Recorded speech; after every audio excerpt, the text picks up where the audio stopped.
जय कांग्रेस विजय कांग्रेस। मैं मोनिका मिश्रा, चिन्हट द्वितीय, वार्ड संख्या 66 से पार्षद पद की प्रत्याशी हूँ। जी। मोनिका जी, आपने कांग्रेस से चुनाव लड़ने का निर्णय किया है और जी जी कांग्रेस ने भी आपको सहयोग किया है, टिकट देके। जी जी तो इस चुनाव में आप क्या करने वाली हैं? विशेष रूप से कांग्रेस के लिए क्या बेहतर होगा? जी, जैसा कि आप सब जानते हैं कि एक नगरीय चुनाव है, तो मैं अपने क्षेत्र में जो भी हमारे क्षेत्र में समस्याएं हैं, चाहे वो सड़क की समस्या हो, चाहे वो पार्कों की समस्या हो, आप निकल जाइए, यहाँ विभव खंड में जितने भी पार्क हैं कोई भी व्यवस्थित नहीं है। तमाम कूड़ा करकट सब मतलब बिखरा पड़ा रहता है, आवारा कुत्ते घूमते हैं पार्कों में, बंदर की एक बहुत प्रमुख समस्या है हमारे क्षेत्र में। तो इन सब पे हमें काम करना है। बाकी इसके अलावा नाली नहीं है, अगर नाली है तो नाली ब्लॉक है, तो उसकी भी शिकायतें आती रहती हैं।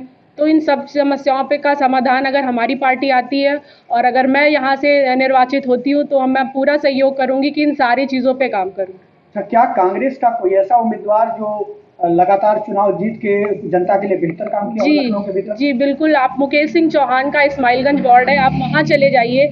अगर आपको विकास देखना है तो आप वहाँ देख सकते हैं। इसके अलावा हमारी अध्यक्ष ममता चौधरी जी का क्षेत्र आप देखिए, उन्होंने हर संभव प्रयास किया है, मतलब महिला होने के नाते भी जितनी भी वहाँ पे जो भी उचित सहयोग हो पाता है वो करती हैं। और उनका मतलब क्षेत्र देखना हो तो एक तरीके का वो मॉडल है हमारे लिए, एक मोटिवेशन है कि मतलब जिस तरीके से उन्होंने अपने क्षेत्र का डेवलपमेंट किया है, उसी तरीके से अगर मैं निर्वाचित होती हूँ तो मैं भी तो इस करूँगी। चुनाव में मुख्य रूप से किन मुद्दों पे आप काम करेंगे निर्वाचित होने के बाद? मैं विशेषकर ध्यान दूंगी महिलाओं की बात, अगर क्योंकि मैं एक महिला हूँ, तो मैं जो भी हमारे क्षेत्र की जितनी भी महिलाएं हैं उनको मैं ये वचन देती हूँ कि उनके लिए हमारा घर 24/7 खुला रहेगा। उन्हें कभी भी कोई प्रॉब्लम हो, कोई समस्या हो तो आ करके यहाँ पे कहें, कोई भी उनकी सारी समस्याएं सुनी जाएंगी और जो भी हर संभव प्रयास होगा, मदद होगा, वो हम करेंगे। एक आखिरी सवाल कि आप जो है चुनाव लड़ रही हैं और कांग्रेस की नेता हैं, जी आपने कांग्रेस को क्यों चुना और कब से कांग्रेस से आपका रिश्ता नाता है? सर, मैं बताना चाहूँगी कि मैं क्योंकि एक असिस्टेंट प्रोफेसर हूँ, कॉलेज में बच्चों को पढ़ाती भी हूँ, तो कोई कांग्रेस ने कितना किया है इस देश के लिए किसी से छुपा नहीं है।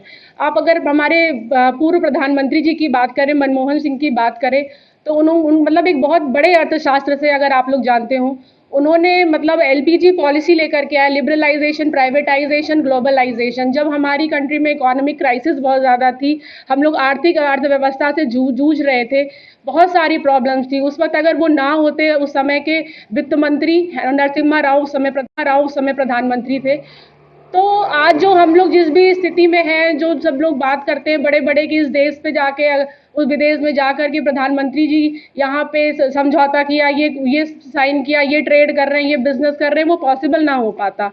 तो मैं कहूँगी जितने भी बड़े बड़े नेता थे कांग्रेस के, मतलब और सबसे बड़ा तो आज़ादी के समय कांग्रेस ने जो कुछ किया, जो आज हम लोग आज़ाद हैं, सब right to information, right to education, जो भी है ये सब कुछ कांग्रेस का लाया हुआ है। इसके अलावा आईआईएम्स हो गया, एम्स हो गया, जितने भी आईआईटीज हो गए, जितने भी बड़े शिक्षा संस्थान हो गए, जितने भी बड़े मेडिकल संस्थान हो गए, ये सब कुछ कांग्रेस की ही देन है।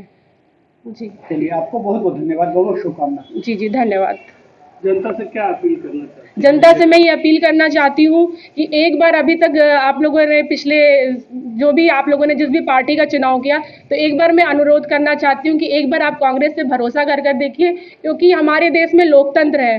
तो लोकतंत्र का मतलब है कि आप सबको मौका दीजिए। इतने साल से कोई पार्टी चली आ रही थी, आपने उनका भी काम देखा, तो एक बार मैं कहूँगी कि एक बार अपनी इस बेटी को भी मौका दीजिए, इस बहू को भी मौका दीजिए कि हम आपका जो भी है आपकी सेवा कर सकें। धन्यवाद।